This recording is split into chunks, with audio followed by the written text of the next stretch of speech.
5 carat আর 3 carat দুইটার সাইজটা পাশাপাশি কেমন হবে সেটার জন্য ভিডিওটা করা, একটা কম্পারিজন ভিডিও। দেখুন, এটা 5 ক্যারেটের, আর ডান পাশে যেটা সেটা হলো 3 ক্যারেটের। তো দুইটার পার্থক্য কিন্তু পাশাপাশি মোটামুটি ভালোই বোঝা যাচ্ছে।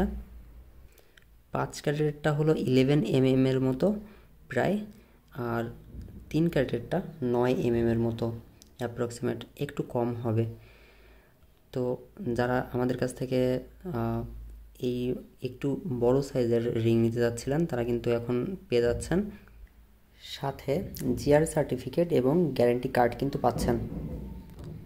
এছাড়া ডায়মন্ড টেস্টে পাশ করবে।